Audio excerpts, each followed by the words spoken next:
Welcome to the No Streetlights Podcast. I'm Aaron. And I'm Tim.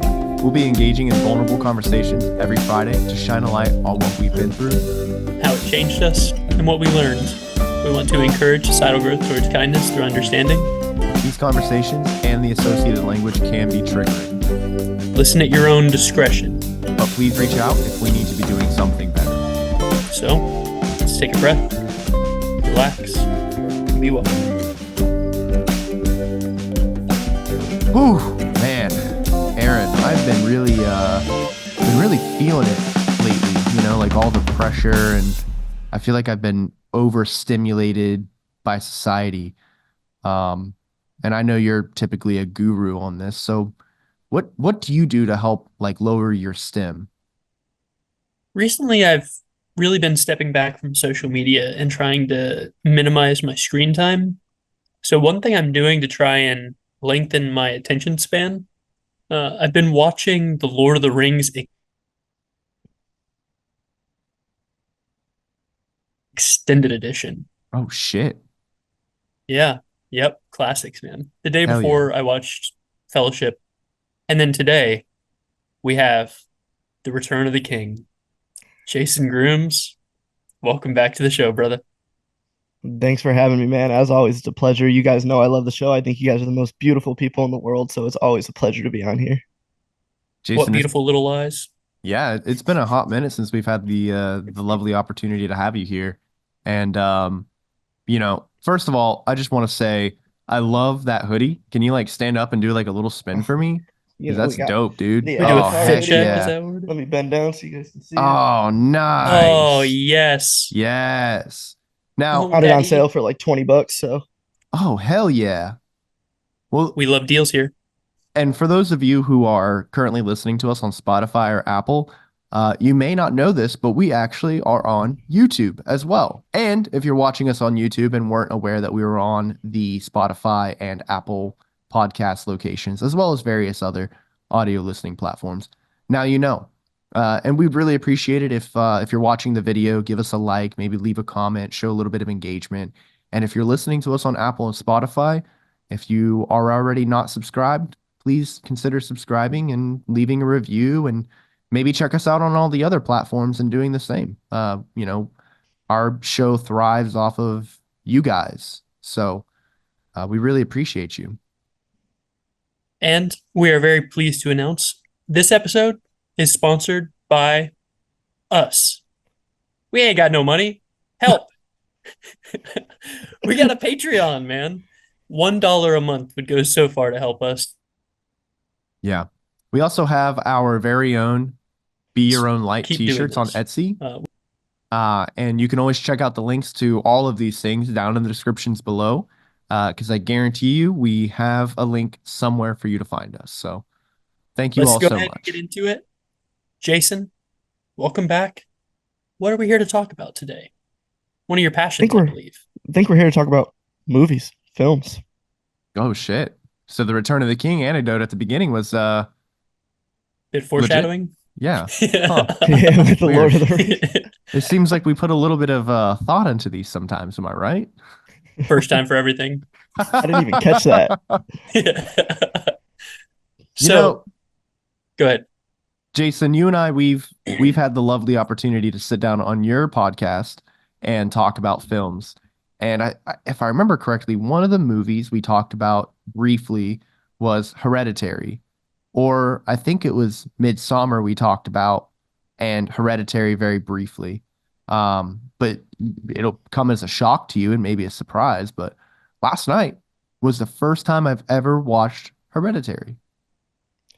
So I'm glad you finally watched it. A little disappointing it took you this long because I think I told you during my package I would put Hereditary in probably my top 10 films I've ever watched.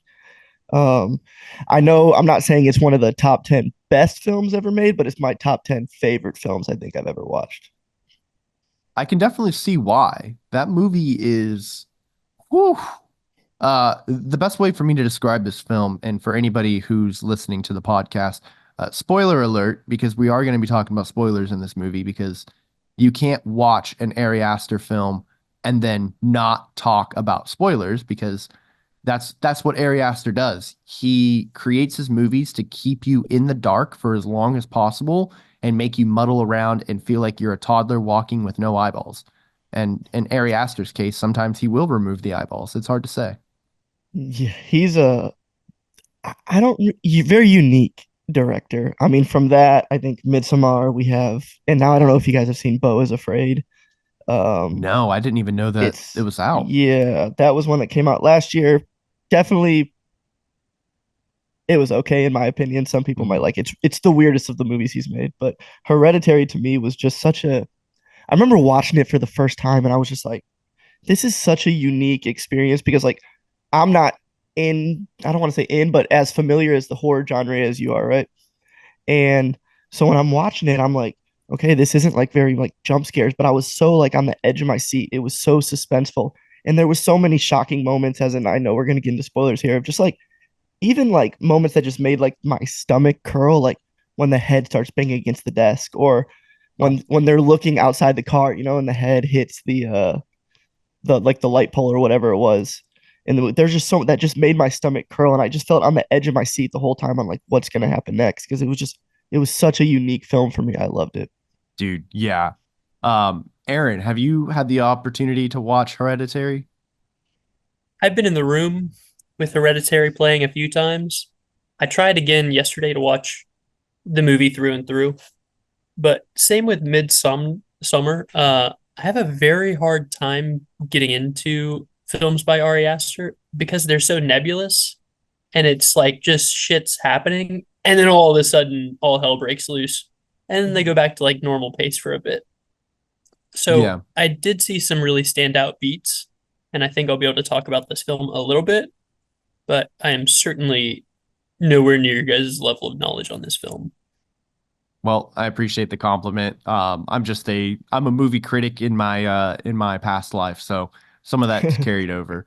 However, before we dive into the film, let me give a brief synopsis here in case some of the viewers either don't remember the movie, which I don't know how you wouldn't, or you just haven't watched it and for some reason you want to keep listening, which I really appreciate. So maybe you just like hearing Jason's beautiful voice. I mean, we all really do.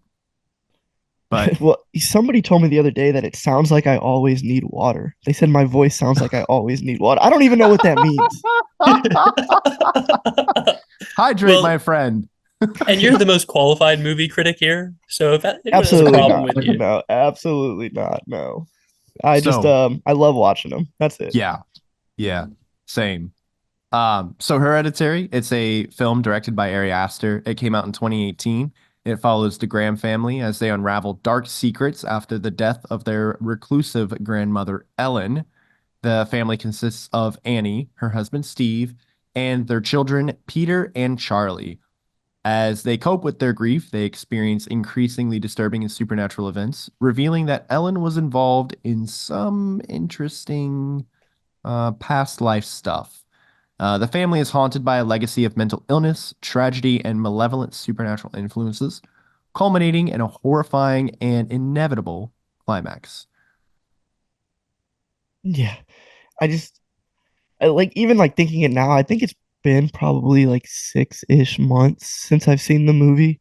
But just like thinking about it now, like I still get like that very eerie feeling of what was going on. And oh man, the actress, the kid, Millie, I forget her last name, Millie Shapiro, I think. Yeah, Millie Um, Shapiro. she deserves all the credit in the world, I believe. Because for her just to be able to play such that creepy role or that kind of I don't want to say weird, but for lack of better terms, the like, you know, the kid that's going through things or there's stuff going on with her. It was she did such a phenomenal job, and everybody on that cast from Alex Wolff and stuff did a good job too. But I was so impressed by her acting skills, and I really think like she's the one that made that helped make the movie as eerie as I felt it to be. You know, I agree with you. I think Millie did a phenomenal job. Uh, but I think if I was the person who got the chance to give out like the Mm-hmm. best acting award during that film, it would 100% go to Annie, played by Toni Collette. She is, seconded. oh man, wow. We'll get a little bit into it, but there were scenes that are going to haunt me that she was a part of. Mm-hmm. No, I would definitely love to. here because Aaron's over here trying to say I'm the most qualified. Not when it comes to horror films. We have our resident horror expert Tim on this, so I really want to hear his opinion, especially on Hereditary. And then since Aaron's been in the room, searching the scenes and stuff he's seen, I would love to hear like why he can't. I mean, he touched on it a little bit, but why he really can't get into Ari Aster's films a little bit. Yeah, I think it's very fair. You know, I said it already, but Ari Aster, right? The way he does his movies is he wants to have you be in the dark the entire time. Like things are happening that you have no idea what it's supposed to be, right? Like Midsummer and Hereditary are both perfect examples of this because he introduces this mythology and this lore, but doesn't actually introduce anything about it. It's just you're thrown. It'd be like if you existed in the H.P. Lovecraft world, but had no fucking clue what H.P. Lovecraft actually was. Like you were being tossed into the middle of it. In Japan, I think they call those isekais. You're stuck in a whole different world that's completely different than yours. So Ari Aster likes to keep the audience in the dark for as long as possible. And he does that in this movie because stuff is going down and you are just mind blown. And they start putting those little seeds out there at the very beginning with like the little symbol, and you can see it briefly on the telephone pole as the son is driving by heading to the Mhm. party with Charlie. You can see the symbol, but you're like, well, what the fuck was that? Like, I thought it was somebody like carved their initials in it. And I had already been spoiled to the fact that I knew something was going to happen with that telephone pole. So maybe my eyes had already trained onto it before it was supposed to. But the way it Mhm. was filmed, it was smack dab in the middle of the screen, and you see the car drive by, and there's this little symbol there. And that symbol starts reappearing the further and further the movie goes on. But like the entire time, as the audience, you're like, man, what the hell is this? I think, and I'm glad you brought up like the way it was filmed because I want think one thing about Hereditary that no one really talks about is just the way that Ari Aster was able, the cinematography of that movie, I Mhm. think helps bring in how eerie it always feels because he's just able to film it in ways to where you're just like it. It's not just like, oh, here's a wide view of a room or a close view of somebody's face, right? He's able to film it in ways to where it does make you feel even more involved in the movie than obviously you actually are. I Yeah, agree 100% with that. yeah, 1000%. And I think one of the best examples of this too is, do you remember the nightmare sequence after Charlie's death? Yes. So Annie, she wakes up in the middle of the night, or well, you're not aware it's a nightmare sequence because Ari asked her, Hmm. but she's laying in bed and she starts realizing there's ants crawling on her, and she's like, "What the fuck?" Now, keep in mind, like maybe 10 minutes prior, they show the image of Charlie's head on the road covered in ants, right? Mhm. So Yeah. the moment you see those ants crawling on the bed, you're like, "Oh my God." Like, what is going on here? Like, is Annie's head in the fucking, or is Charlie's head in Annie's bed right now? Like, is she And about to have like a Godfather moment or whatever? And the ants are crawling on her, and she realizes that they're crawling in through the window and they're going in the hallway. So she gets out of bed and she walks down the hallway, and she goes into her son's room because she realizes that's where the ants are going. She gets in there, and you just see like this sweeping shot of the ants crawling up, and you see the ants have just like completely covered the son's face. And she's like horrified, and she's screaming, and she's like, ah, Tony Colletting the whole scene up, hmm and the son wakes up and he's like, Mom, what's wrong? And then she realizes that she was sleepwalking. She's like, nothing, I was sleepwalking. And the son says something like, I can't remember exactly what his wording was, but her response was, I never wanted to be your mother. And she realizes like she should have said that. She's like, what the fuck? Like, why did I say that? And then she starts telling him about how she tried to like force abort the pregnancy, and that she had done everything she could. And the son's like, "You tried to kill me." And she's yeah. like, "No, baby, I love you." And it cut like the camera's like, cutting back between both of the son, the mother, the son, the mother, Hmm. and it goes back to the son. And he's like, "You're trying to kill me." And he's soaking wet. And then the camera cuts back to the mother, and she's soaking wet all of a sudden. And she's like, no, and then all of a sudden they catch on fire and she wakes up. And that's when you realize it Mhm. was a nightmare. But the way that that entire scene was filmed, dude, I was on the edge of my seat the entire time. I was like, holy crap. And that's something that Ari Aster has perfected, I guess. I mean, Hereditary, wasn't that his first movie? Hereditary, I believe, was his first movie, followed by Midsummer. So yeah, I do believe Hereditary was his first, which is crazy to think how a debut director can come out here and put a movie that is so critically acclaimed, loved by many, and obviously we know that Ari Aster is a very unique director. So there are people out there who don't like his films, but it's just I think just looking back at, like, for example, that nightmare sequence, right?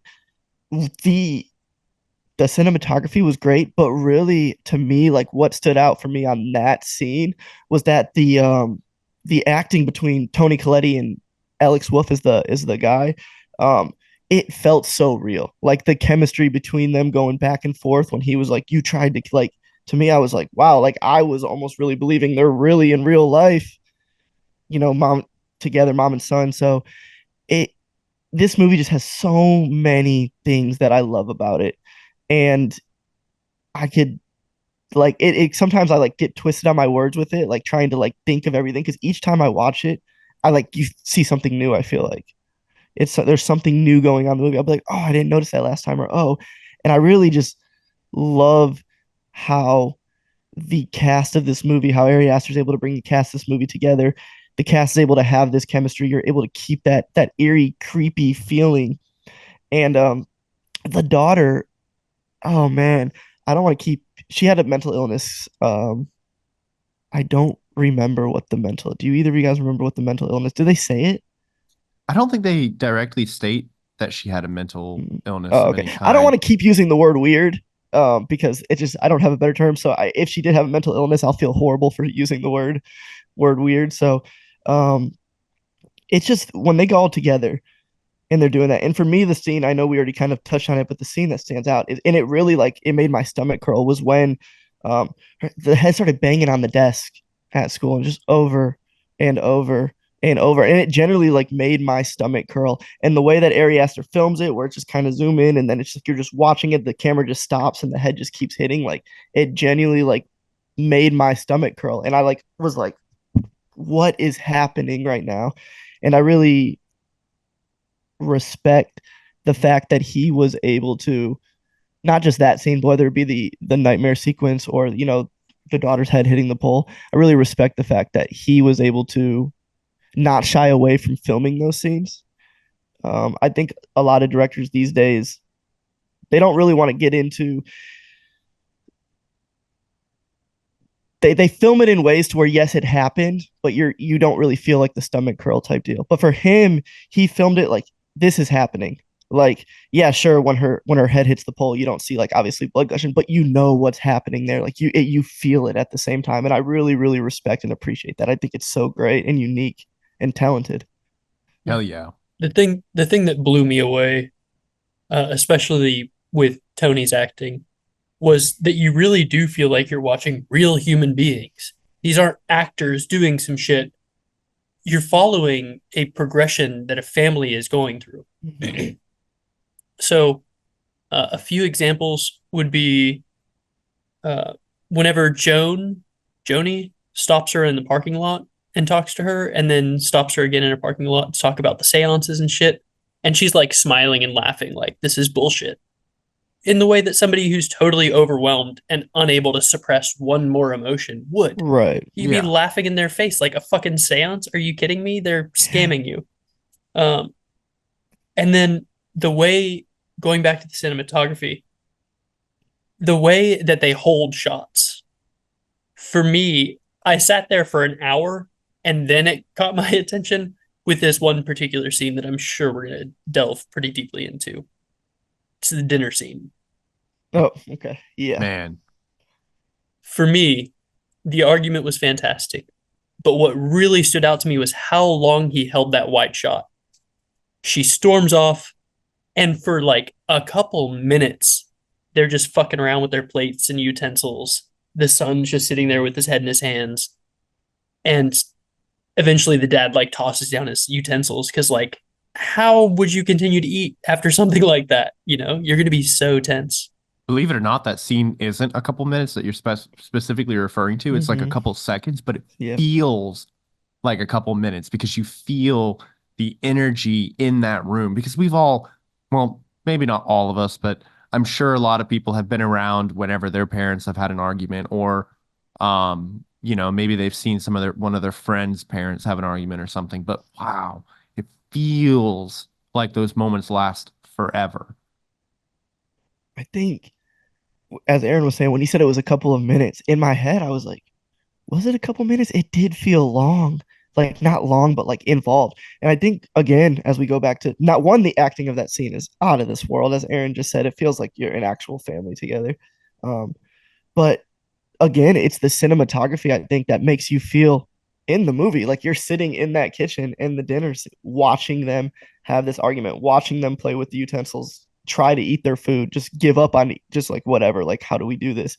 It's just this is why I love this film so much. It's just because you feel so into it. Like I didn't feel like I was watching a movie. I felt like I was experiencing it. And Mm-hmm. I think that's why I love it so much. Yeah, the dinner scene, what really struck a chord with me was like, so Annie, Tony, Annie, she is just like blowing up on her son, like what feels like it's pent up aggression from years and years and years of their tumultuous relationship. And she just blows up on him, saying like he can't own up to anything and he doesn't know how to take responsibility for his actions and stuff. And what really struck a chord with me was like after she finished, after she had her blow up moment, she sat down and the son goes, "What about you, mom? Charlie didn't even want to go to that party." And you can just see it on her face, like the way that Tony portrayed this particular emotion. And I felt it. It was guilt because she had been saying that same, in my head canon, right? She had been saying that same thing about it since she found Charlie's body. It's you know, you know how I say like every time I see the movie that I never even thought of it in that way. Like or like no, not thought of it that way, but like notice her reaction during that scene. So like looking back at it, I'm like, "Ah, I gotta watch it again now." Um, and I think it's one of those things where like, okay, you lost your daughter, right? There's I don't even know how you cope in any way, even with everything that's already going on with them. Even if I had nothing going on, how do you even cope with that? No, that's Um, it's too much.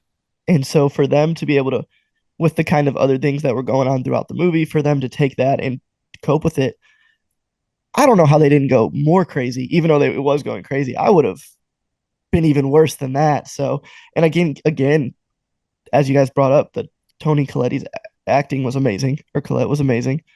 Um, but also, we haven't really talked about Alex Wolff was great in this movie too, Oh yeah. especially in those scenes. My favorite scene is the you were gonna kill me as they're having like the little nightmare scene of his, but you're making me want to watch it again because I never even like noticed like when he said that like the way like her face during it. So now I'm gonna have to like go back and really pay attention to that part. Yeah. Yeah, definitely take a look at her face when when she hears him say those words because it's almost like it was on the tip of her tongue the entire time she was yelling. That's what she really wanted to yell at him was it was my fault. And I think that's why she was saying people can't own up to their actions because she couldn't own up to hers.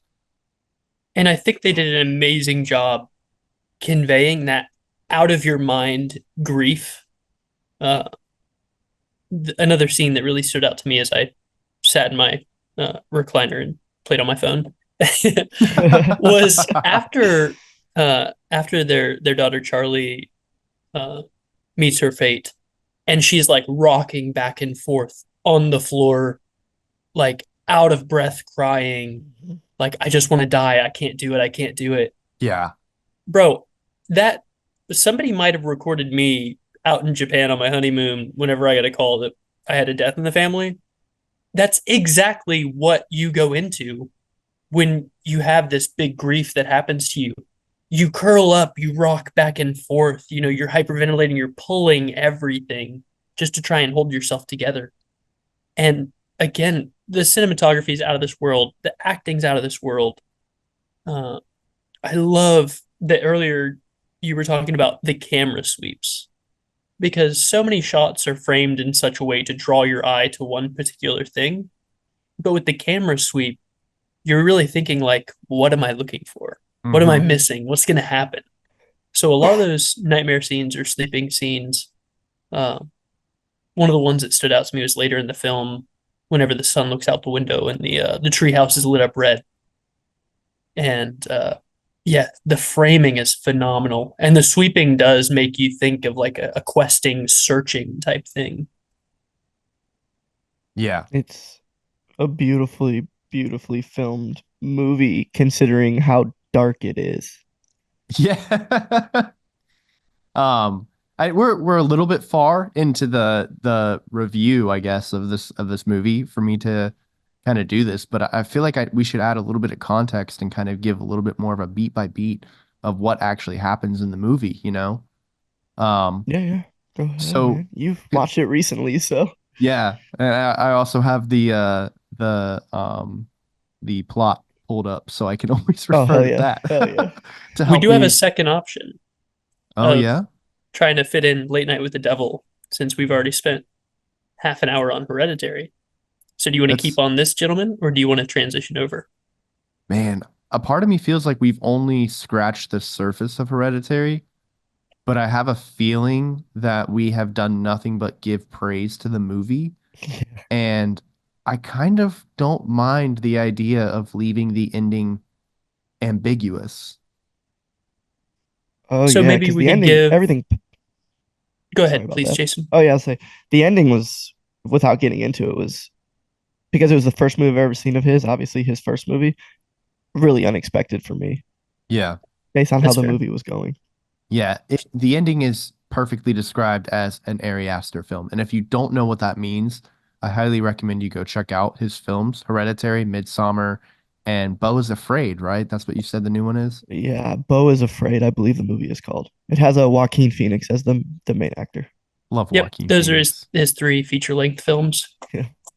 Yeah, I started with Midsummer personally, and I really wish I had started with Hereditary, but it's a phenomenal movie. And before we jump on and go into Late Night with the Devil, I do want to say that I feel like Hereditary is it makes it a literal situation, but if you take away the literalness of the film and look at it as more of like a metaphoric sense, the film is all about generational traumas, which that's not a hot take. I feel like there's been plenty of the movie's been out since 2018, so there's 6 years of hindsight. People have already probably pieced these together, but I feel like the film is about generational trauma, and it does the perfect example of showing how the actions of our grandparents and our previous generations trickle down and affects us and our children.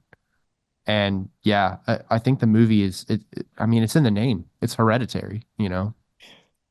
Did it live up to the hype? I know we just praised it the whole time, but did it live up to the hype that I'm sure you've probably heard from it? Oh man. What I find crazy about Hereditary is from a critical sense, like from the critics and everything, the film has actually received some pretty bad reviews. Like one popular website, I can't remember the name of it off the top of my head now. Actually, I wouldn't be that difficult for me to find that. But one of the websites that like rate movies from like A plus all the way down to F gave it a D plus, Oh wow. cinema score. Yeah. Um, Sorry, that was me. yeah, that's fair. Rotten Tomatoes has it at a 90%, so it's certified fresh.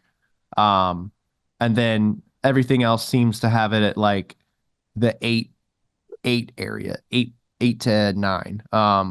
Which I feel like the movie deserves every bit of that 8 to 9 area. I don't know if I would call it a perfect movie.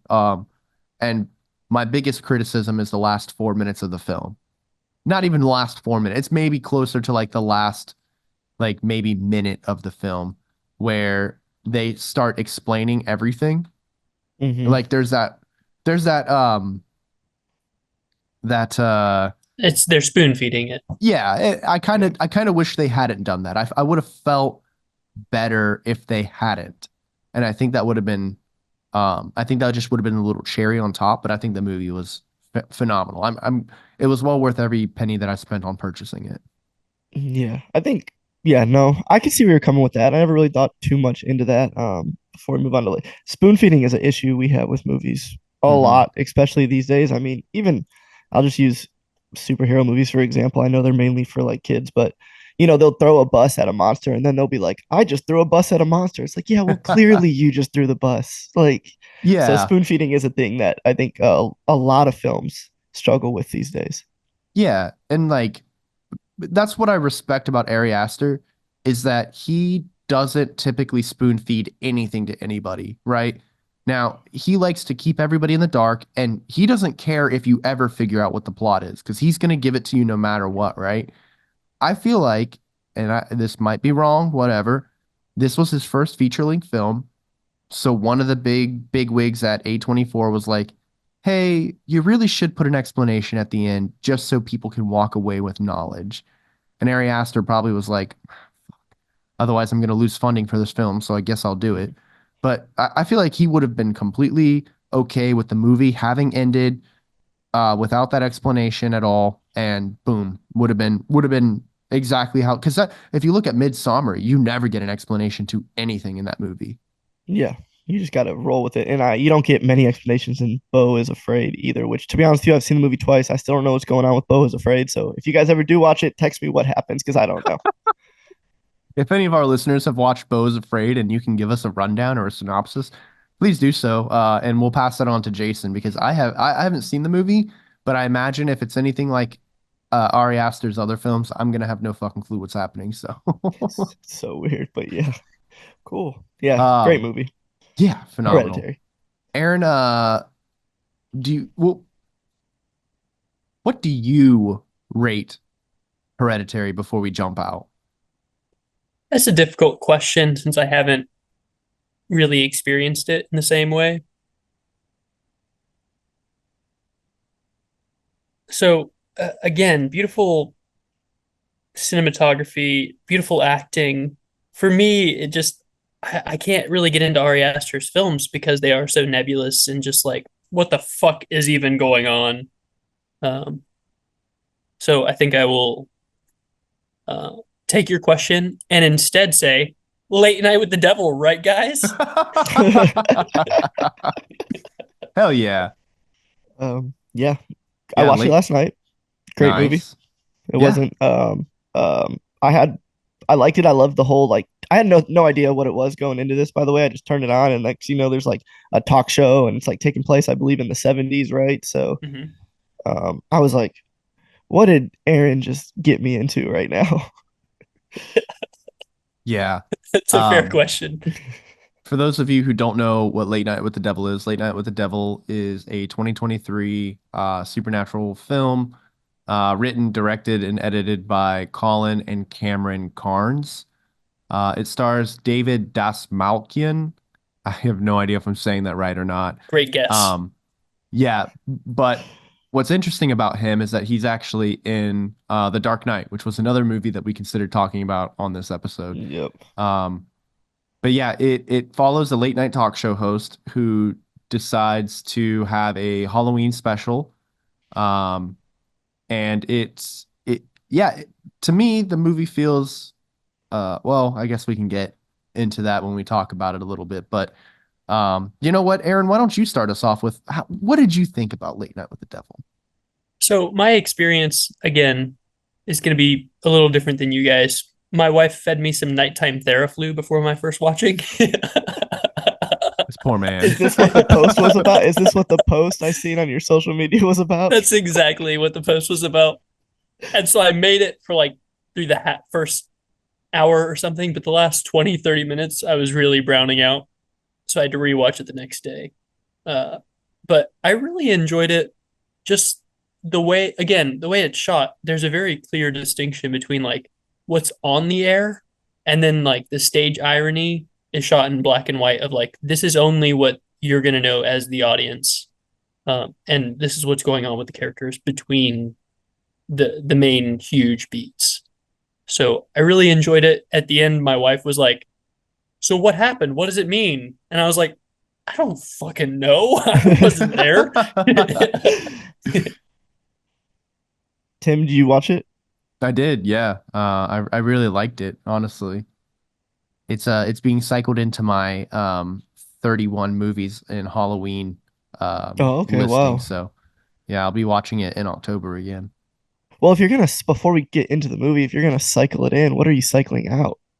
Oh, that's a great question. Damn.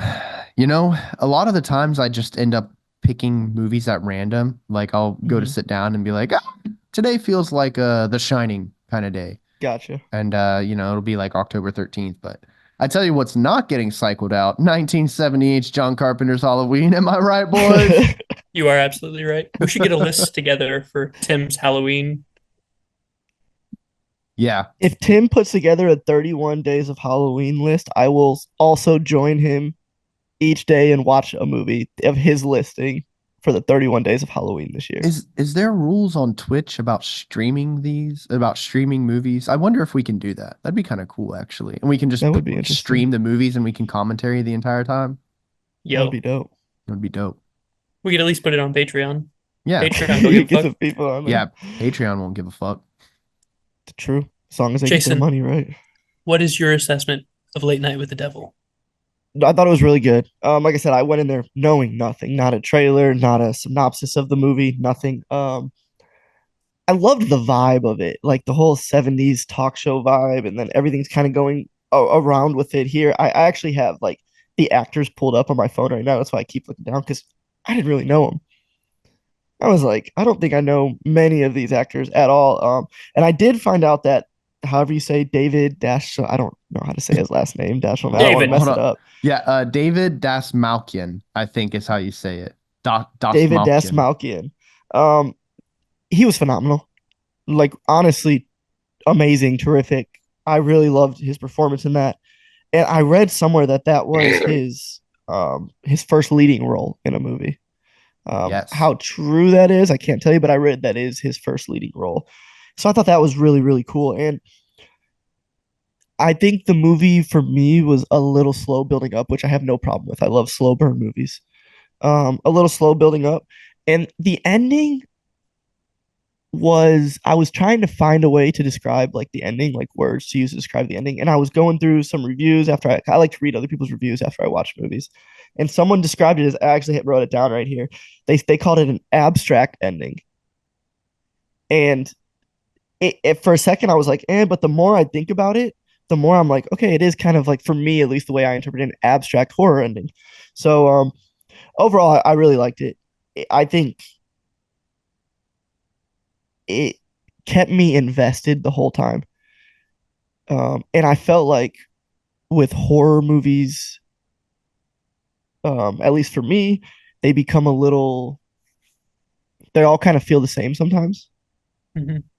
But with Late Night with the Devil, I didn't get that feeling. I was truly invested throughout the entire movie. I do love that description as an abstract ending Mm-hmm. because it can be whatever you want it to be. Yeah, There's no right answer, really. I did get that just to shout them out. I have a Letterbox account, right? And so I was going through Letterbox reading some of the reviews, and it is from this person called Moon. I don't know who it is, but they did call it an abstract ending, so I just want to give them the credit. That's where I got it from. Shout out Moon. Yeah, the ending of this movie is probably what's going to make or break this film for people, in my opinion. Um, I do think that if you are okay with a film not really having a proper resolution, I think you'll be okay with it. If you are one of those people who like your films to have a start and a close, you're probably going to walk away from it being like, ah. I don't think it's going to ruin the full movie experience for you, but I do think it's going to make you have a lower opinion on the film. It's kind of like Did you like the Skinamarink. fact? True, which I've seen that movie twice now. It's unique. We'll get into it a different day, but I watched Yeah. because of you. Um, You're welcome. did you like the open-ended abstract ending? Yeah, it really didn't bother me. And I typically, because a lot of the times when you go into a horror film, you have to accept the fact that you're probably not going to be satisfied with the ending, right? Hmm. Um, so I think for this film, it actually gave me more than I was expecting. I felt like there was actually a bit more of an emotional impact, and it made me feel kind of more grateful, I guess. Because like one of the themes of the movie that I personally feel from it's talking about man's hubris and greed, right? And it's his greed and his hubris that led him to that ending, right? Like he wants to be number one. And yeah, the ending definitely kind of shows you what happens if you try and push so much and that success is your only thing that you care about. You're gonna wind up alone. You're not gonna have anything. That was a I that was a deep message. I didn't really.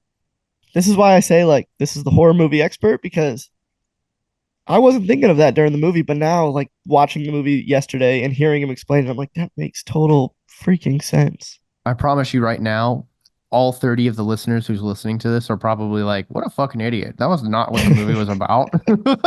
But I'm now that you explain it that way, I'm getting that vibe. I'm like, yeah, that makes total fucking sense to me. Yeah, that's just how I felt about the movie personally. For anybody who doesn't know what Late Night with the Devil is about, it does follow David Malchin's character. His name is Jack Delroy. He has a late night show called Night Owls with Jack Delroy. And during the entire movie, he's talking about how he wants to be number one, but he can never seem to beat The Tonight Show starring Johnny Carson.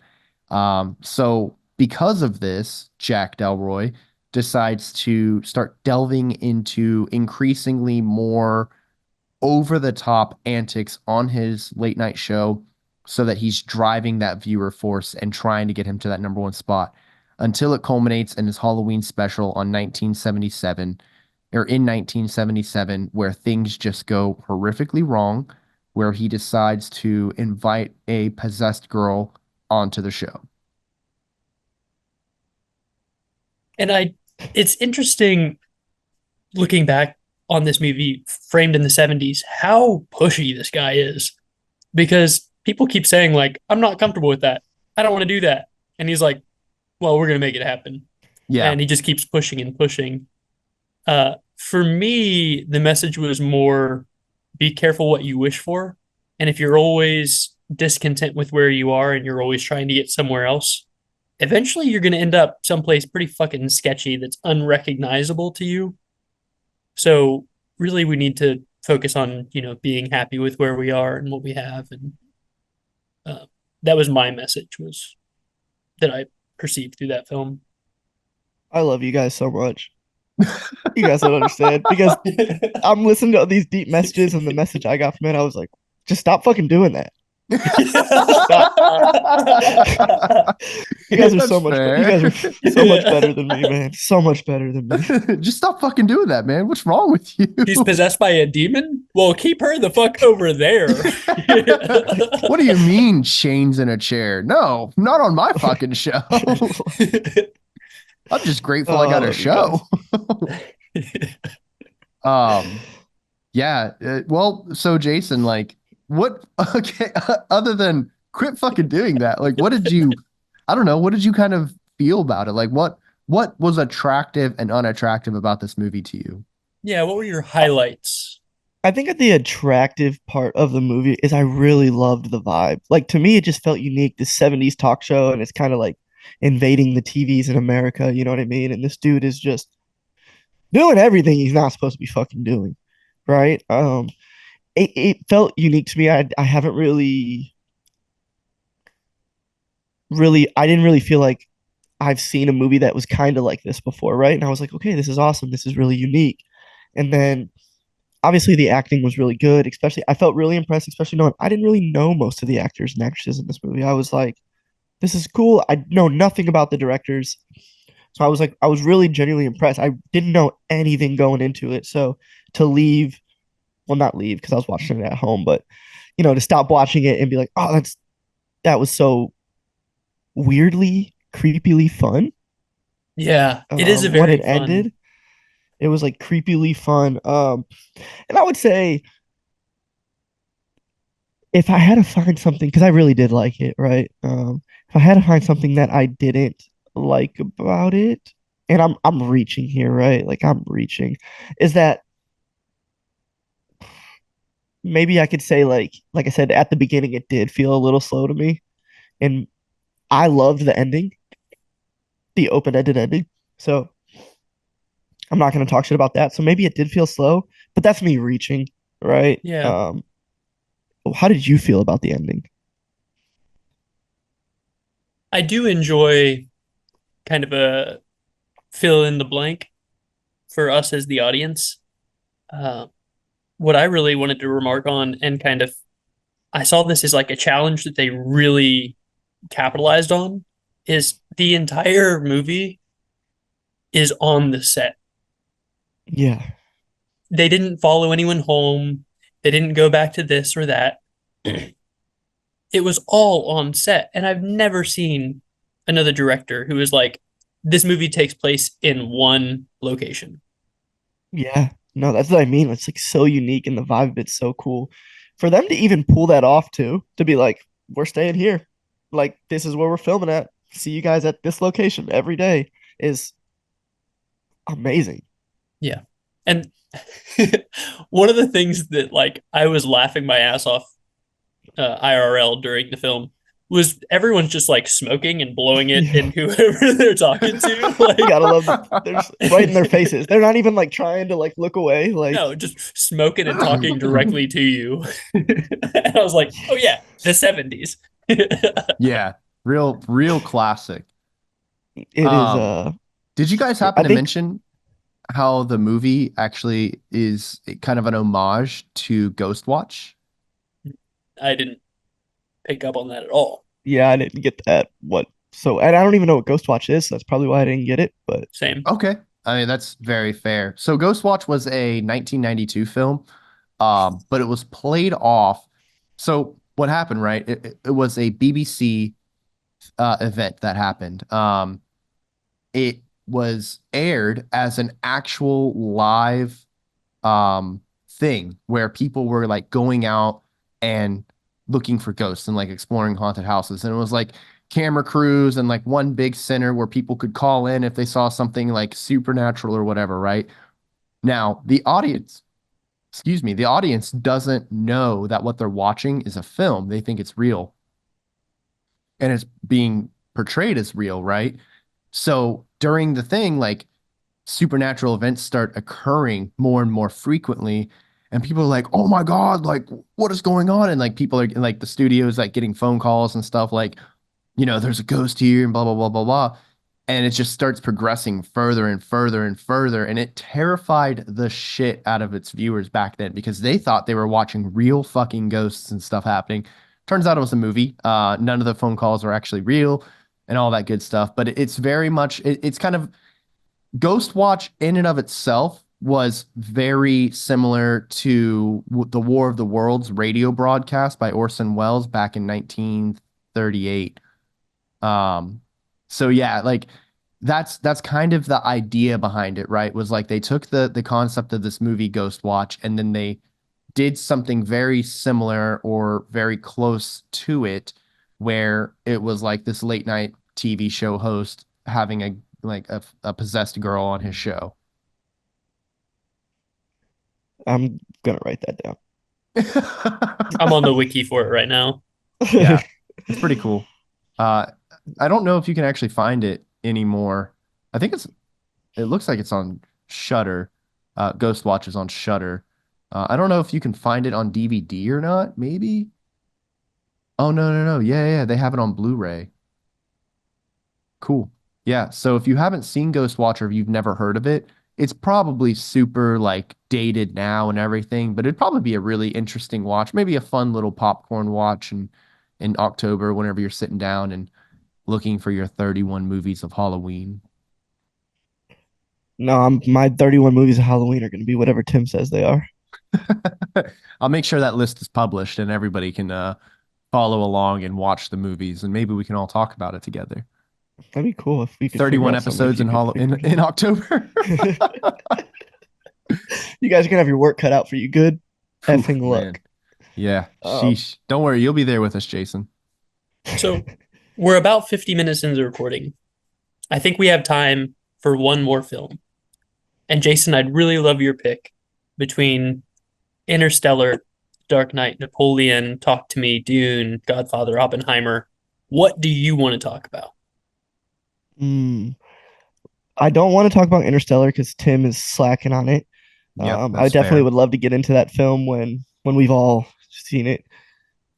Oppenheimer, we'll just touch on real fast. Thought it was my favorite film last year. Phenomenal, absolutely great. Christopher Nolan's amazing. Cinematography's great. The scene where he's giving the speech. I don't know if you guys have seen. You've seen it. I know, Aaron, but the scene where Mhm. he's giving that speech after the atomic bombs are dropped and he's having like the flashback dreams. Amazingly filmed. Has everybody here seen both Dune movies? I Tim, haven't seen the Dune what is movies. wrong with you? What is wrong with you? I'm I so love you, weirdly but selective of my films that I watch, man. I don't know why. I'm just really weird about it. I haven't watched um, Oppenheimer yet either, and I really want to. I just haven't.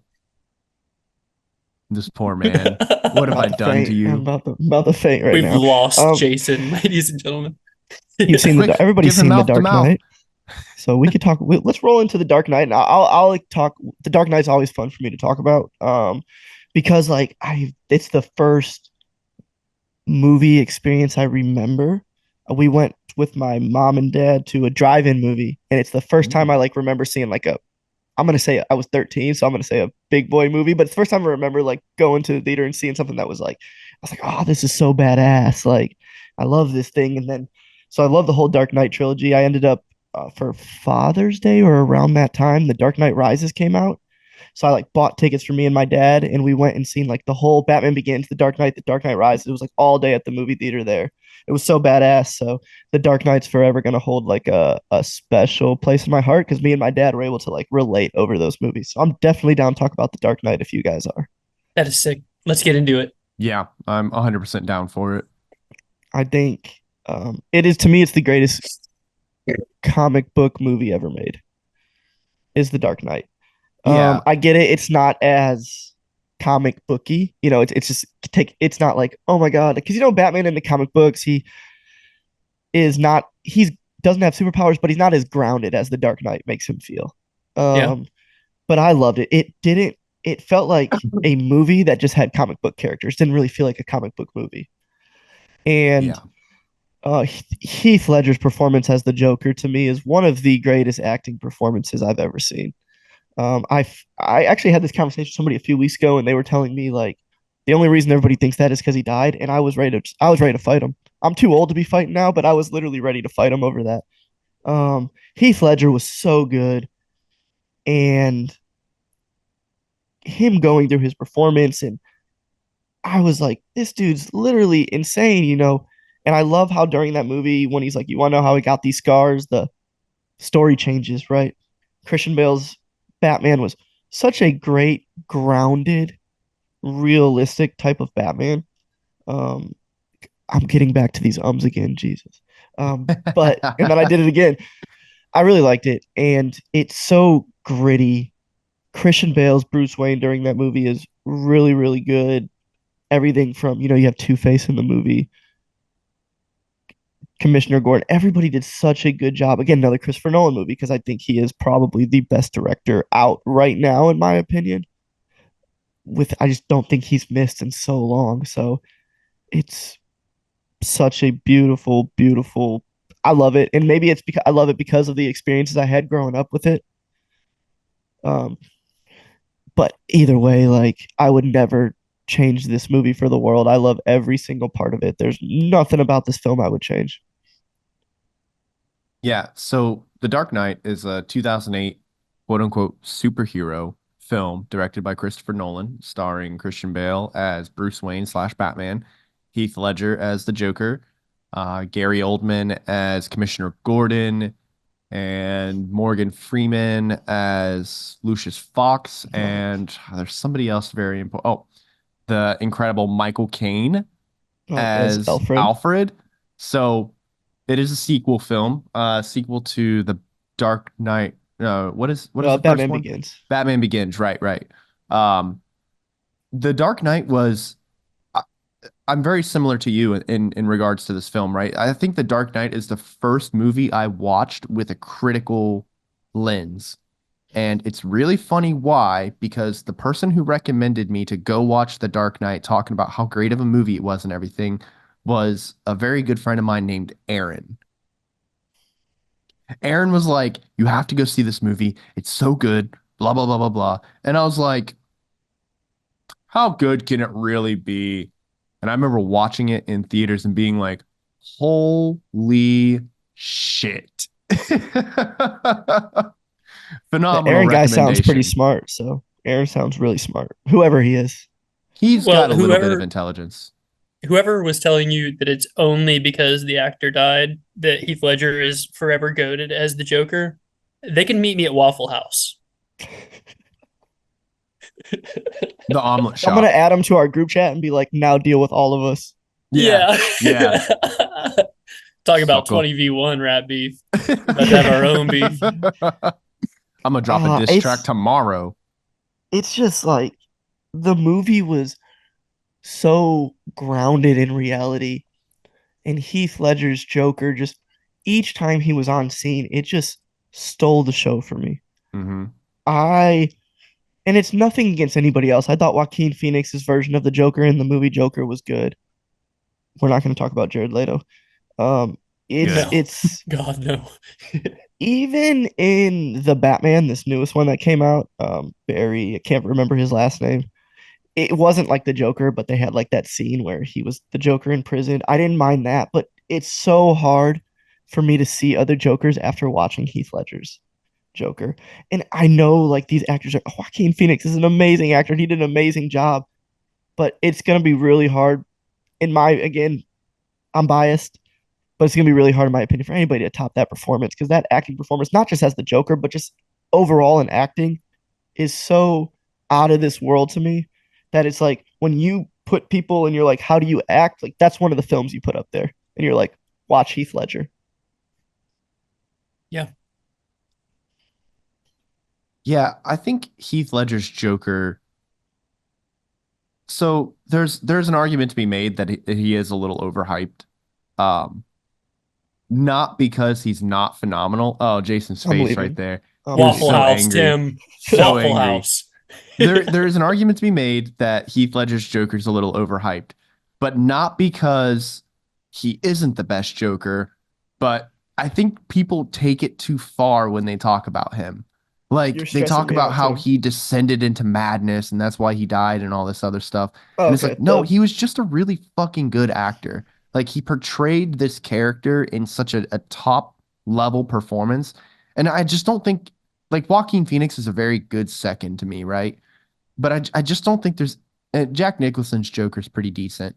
Um, I mean, I don't think anybody's ever going to top Mark Hamill as the animated Joker personally. Oh yeah. But like, I mean, there's a lot of nostalgia and everything about Mark Hamill's Joker, but Heath Ledger's Joker is so top tier. The acting was incredible. It doesn't feel like they've ever put an A ranked actor to play the Joker before or since. Like even Joaquin Phoenix, as phenomenal as he is, it just his performance doesn't come off as genuine as Heath Ledger's. But there were so many people who just they they're finna bust anytime you mention Heath Ledger's Joker. They're just like, "Ugh." It's just kind of like, okay. He's talking about me. And me right now. So I'm just, wow, this grown man is dissing me to my face. Just like, Yeah, oh, yeah, like that's a good point, Timothy. That's a good point. Yes, well, thank you Tim, I'll very be much. in Italy on Sunday. I'll be strapped. Okay. We will meet up at well, they don't have a Waffle House here, but they have a cafes. We'll meet up at the cafe and make out for a little bit. Yeah, that sounds perfect to me. The Actually, only real issue I think we can take with the Dark Knight Joker is the fact that he says he doesn't have a plan when the whole fucking movie It's just plan after Yeah, plan yeah, yeah. that the Joker's putting together. He says he's an agent of chaos and that he doesn't have a fucking plan. And then you go over, if you were to dissect the film, if you were one of those people who were like, I have nothing better to do, I'm just going to take every plot point of Dark Knight, put it up on one of those cork boards with the red wire and everything, like I'm an investigator, and then just break down the entire Joker's plot, you're looking at a 120-point plot plan going on over here. And he's like, I don't got a plan. I just have the most in-depth plan ever. of all time. I think I'm just gonna ignore that and never pay attention to that comment. But I don't like to look into movies that I love, and like when people are like, "Well, this happened," I'm like, "Stop! Don't talk about it," because now I'm gonna see it. It's like I seen a YouTube video. It was like everything wrong with the Dark Knight, like filming wise, and it's like there's a scene, the interrogation scene where like Batman has the Joker against the wall, and I don't remember exactly how it is, but like he has his arm right here, and then it cuts, and I think it's like the opposite arm that's up now, and it was just Mhm. an editing mistake. But now I Yeah, can't who get that out of my cares? head every time I seen it because of that. And now thanks to you and Tim, when he says I don't have a plan, I'm be like, bitch, you do have a plan Bitch, because you I got a never thought I about just plan. that. watched you execute Um, 30 Bitch, you got plans. a plan. but I think again too, that movie's filled with such great actors. I mean, Morgan Freeman, um, obviously Christian Bale, Heath Ledger, Michael Caine. Like these are all They're heavy well, hitters. yeah. Like Household these are names.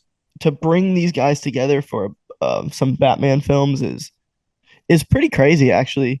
If you think, I mean, these aren't. It's like, hey, we're gonna make a Batman trilogy, and we're gonna do this with A-list actors for the most part. It's the acting, everything about this movie is. I just have such a deep love for it that I don't think there's anything they could come out today. Like Christian Bale can come out and just like shoot me, and I'd still be watching the movie in the hospital if I lived. Like that's how much I love the movie. There's very little that could ever ruin this movie for me. So Hmm. Yeah. Okay, so the film came out in 2008. So we're at 18 years since the movie's been out. 18? The movie can vote. Yeah, the 24 the years. Wait, 14 years? 14 years. I'm 14? math. Yeah, 16. 2008. So 16 8, years. 12, 16. Yeah, you're right. So We yeah, get the, there the eventually. movie is 16 years old and I know it's been dissected a bajillion different times by people who are far more qualified than we'll ever be to talk about Mhm. movies, right? But if I do have to have the opportunity, if I have to give my opinion on the film, I hands down think that out of all the superhero films, this is the best by far. Um, I think you should just drop the moniker of superhero film and just call it a film. Like it is incredible. It got Mhm. reserved. It has preservation in the National Film Registry in the Library of Congress. And on top of that too, a lot of people don't talk about it, and we're probably not going to dive into it here, but the sequel, Dark Knight Rises, was just as good, but The Dark Knight was so hard hitting that everybody remembers that movie as being better. But Dark Knight Rises is just as good. Some argue it's actually a little bit better, but I mean, I'm not going to be the person who says that. I'm just saying some people will. I love all three of those movies. Love them all three, but I'll actually argue. I think The Dark Knight Rises is the worst of the three.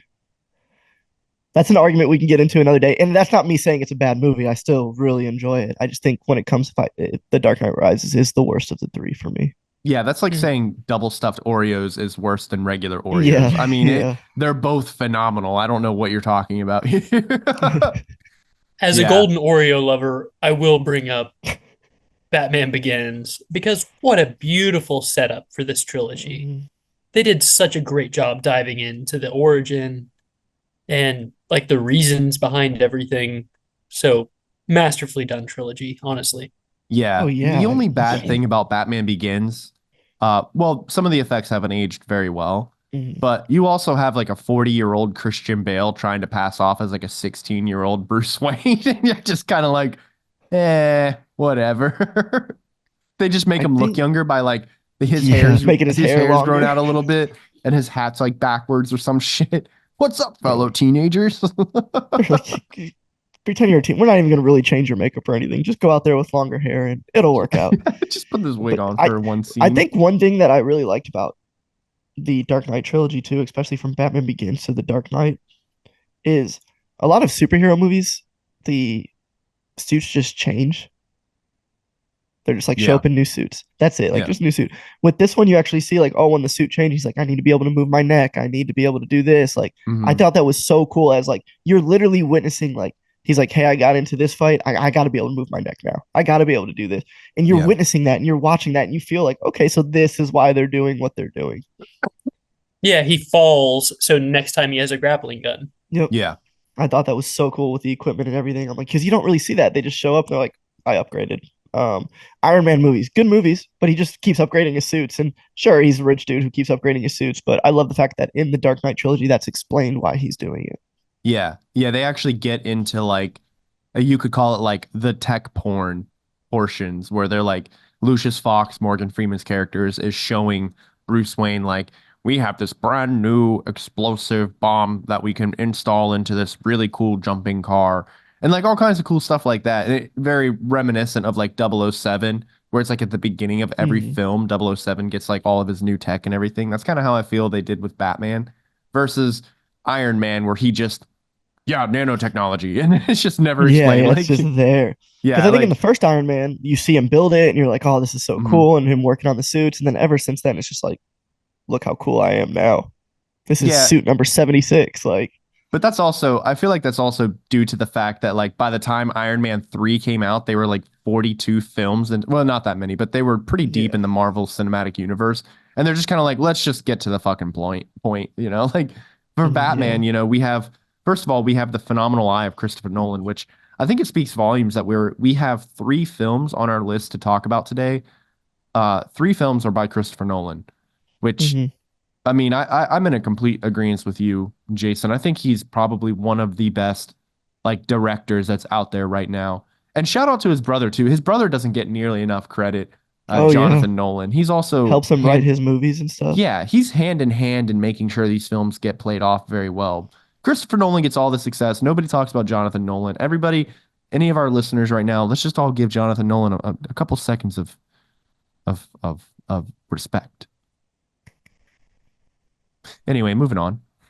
Yeah, now we're done with that bullshit. Uh, Jason, we're pretty deep in here.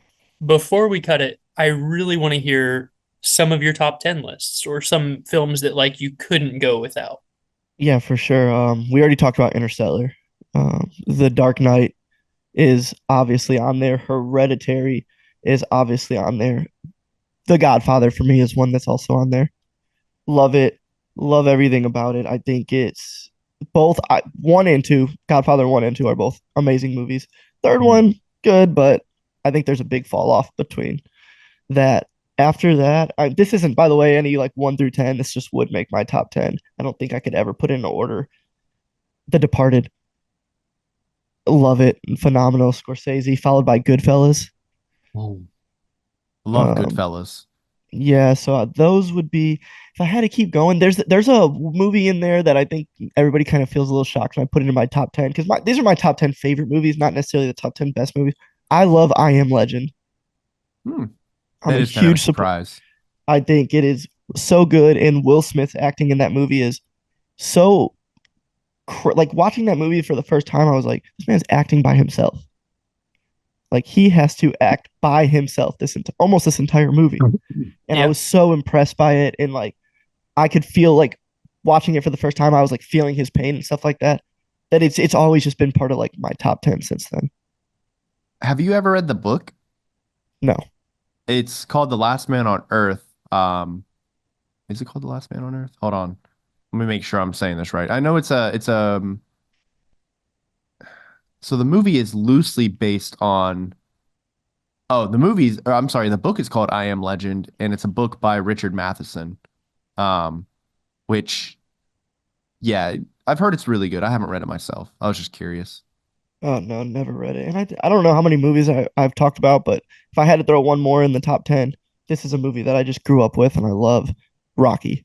It was the first Ooh. movies I ever owned on DVD. I still have the original like DVD box set, but of the first five, Love Rocky. Love all of them, even the bad ones. Rocky 5 I thought was awful, but I'll still sit down and watch it. Hell yeah. Rocky would definitely make my top 10 favorite films just from because that's I think that's like the first movie I watched at home that I can ever clearly remember from watching from beginning to end at home. Hell yeah. I feel like Rocky's one of those movies that always reminds me to become patriotic. And I don't even know why, because Rocky's Italian Yeah, well, Rocky 4, you have like the whole Soviet versus versus America. Yeah. America thing. And I feel so so, fucking patriotic at the end of Rocky, though. right before you guys kick me off, what is like a movie or two you guys? I mean, I know Halloween, John Carpenter's Halloween for Tim, but is there like another one or two movies where you guys are like, this would easily make my top 10? For Um, me, I've got some obscure films that I really want people to find. Fierce People, House Never of seen it. Let me D. write it down. Okay. Yep, Fierce People, House of D. And I grew up on a bunch of Robin Williams classic films. So, Bicentennial Man, all of those films from that era uh, hold a special place in my heart. Okay. Those, I would definitely watch those. Thank you. Those are really unique choices, so that's really cool, actually. Tim's loading. I yeah, was like, where did sorry. okay, there you go. There's a couple movies here that kind of come to mind that outside of my typical go-to horror films, Hmm. I'm a really big fan of a lot of classic movies. So, have you ever seen Harlem Nights with Eddie Murphy and Richard Pryor? I have seen Harlem Nights. I love that movie. Harlem Nights, a film called Snatch. Yep. That one's really good. That kind of I gives don't me think I've like seen. Ocean's 11 vibes. Mhm. Or oh no, now I'm drawing a blank on the name of the film. But yeah, I think those movies, and then I'll circle to a movie that I watched recently that really surprised me was Sleepy Hollow Okay, Mhm. with Johnny Depp and interesting. Christina Ricci, I think is her name. Um, yeah, so I think those movies have been kind of on my mind a little bit lately, just because I don't know, there's something super unique and refreshing about watching them. Um, I'm a huge horror movie fan. If you had to ask me what my top 10 films on a deserted island would be, they'd probably all be horror films. But yeah, I think diving outside of that genre a little bit, there's some really great ones. So Nice. Okay, these maybe are one or definitely two. unique films. So that's from both of you, especially Aaron's. I was like, I don't even seen any of these, so but I'm Yeah, gonna definitely gonna check those out. it's called House of D, right? Yep. House I've of D. heard of that one, but I don't remember. I don't know what it is. Well, one way to find out. And that's not asking me. 'Cause- Gonna have to watch that, and maybe Yep. some of our listeners will go watch it and tell us what they thought of it. Hell yeah. I love it. I love it. Yeah. Thank you guys for having me on. I know I can see in Aaron's face and Tim's like, you were late. You're keeping me from my family. Like, get the fuck off this podcast. So Dude, I have my cats I have to go cuddle. My wife is in there too. We could record an episode with you every week, though, Jason, honestly. Yeah. So I, I love being here, man. I cannot I tell you guys all the time. I love you guys. I love being on your guys' podcast. I listen to your podcast. I haven't listened to the new episode. I think the new episodes where you talk about the Drake Kendrick beef, right? Is that the new one? So I 20V1, haven't yep. listened to that one yet. I'll get to that today or tomorrow. So, but I'm so excited to always excited to be here. And again, I apologize for being a little bit late. Had some little minor difficulties this morning, but thank you guys for being so patient with me. don't I'll worry about tease it, you bro. all day about it, but I really don't mind. Yeah. Before we sign off on here, real quick, I just want to remind our listeners that this episode is sponsored by us. We do have our Patreon, and we're also selling t-shirts.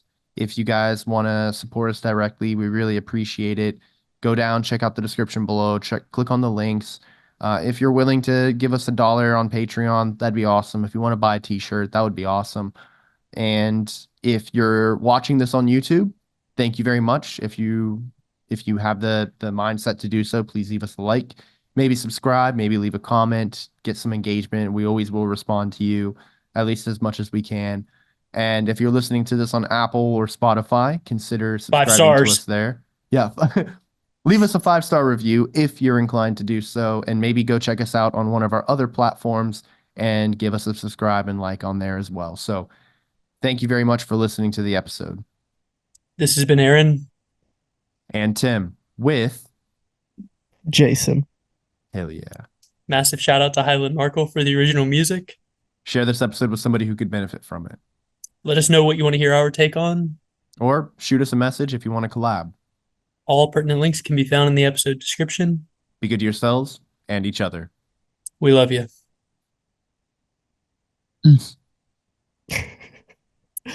Legal disclaimer for you. Our podcast is for entertainment purposes and cannot be substituted for professional medical advice. If you need help now, please call 911 or 988 for immediate intervention. You can also text 988 if you don't feel like talking.